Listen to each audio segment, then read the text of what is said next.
तो बच्चों अब हम स्टार्ट करते हैं एक्सरसाइज 10B। ठीक है, एक्सरसाइज 10B में आप लोगों ने देखा होगा कि यहाँ पर एमपी फॉर मार्क प्राइस, यहाँ पर मार्क प्राइस की बातें हो रही है, यहाँ पर कॉस्ट प्राइस की बातें होंगी और यहाँ पर सेलिंग प्राइस की भी बातें होंगी। ठीक है, तो जैसे कि हमने पिछले एक्सरसाइज में कॉस्ट प्राइस और सेलिंग प्राइस का रिलेशन देखा था फॉर्मूले पर, है ना, फॉर्मूला पढ़ा था ना कॉस्ट प्राइस और सेलिंग प्राइस का।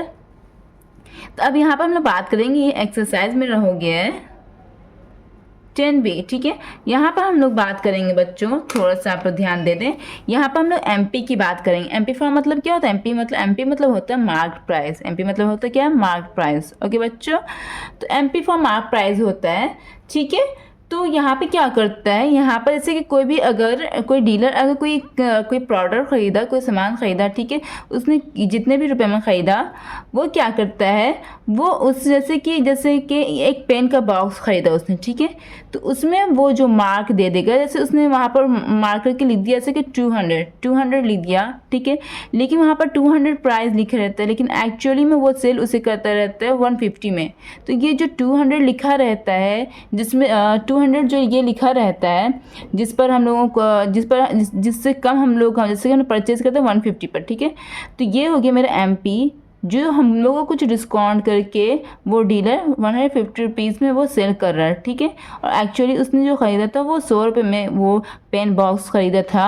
और एक जैसे कि मैं एग्जांपल दे रही हूँ कि एक डीलर ने 100 रुपये का एक पेन बॉक्स ख़रीदा, ठीक है, एक पेन बॉक्स उसने 100 रुपये का ख़रीदा, ठीक है, फिर वो क्या करता है, वो उस पेन बॉक्स खरीद कर उस पर एक चिट यहाँ पर ऐसे प्रिंट कर देता है 200 रुपीज़ का, ठीक है, 200 रुपीज़ यहाँ पर वो प्रिंट कर देता है। ठीक है, तो जो कस्टमर आएगा सामान खरीदने के लिए तो उसे लगेगा कि ये पेन बॉक्स 200 रुपीज़ का है।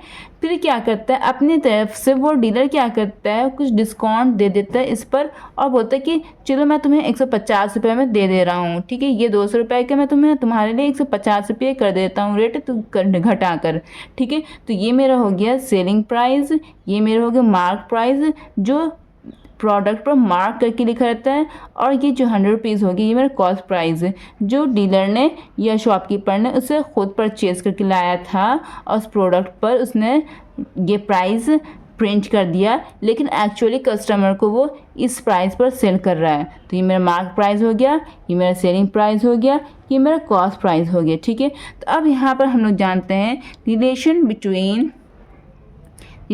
Between selling price and mark price. ठीक है, पिछले एक्सरसाइज में हम लोग सेलिंग प्राइस और कॉस्ट प्राइस के बीच में का फॉर्मूला देखा था। ठीक है, तो अब यहाँ पे सेलिंग प्राइस और मार्क प्राइस के बीच का रिलेशन देखते हैं। तो यहाँ पर बस इसे रट लेना आप लोग, selling price equal to 100 minus discount, ठीक है, discount percent by 100 into MP मतलब मार्क प्राइस। ये फॉर्मूला आप लोग याद कर लो, ये सेलिंग प्राइस का फॉर्मूला किस पर है, एमपी पर। ठीक है, और यहाँ पर मार्क प्राइस का फॉर्मूला हो जाएगा 100 by 100 minus discount percent into SP.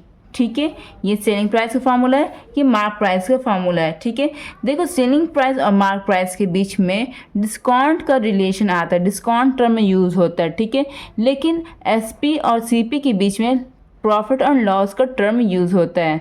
ठीक है, तो इतना आप लोग अपने दिमाग में फिट कर लेना। चलिए अब हम लोग एक्सरसाइज बनाते हैं। ठीक है, बारी बारी से सारे क्वेश्चन को सॉल्व करते हैं।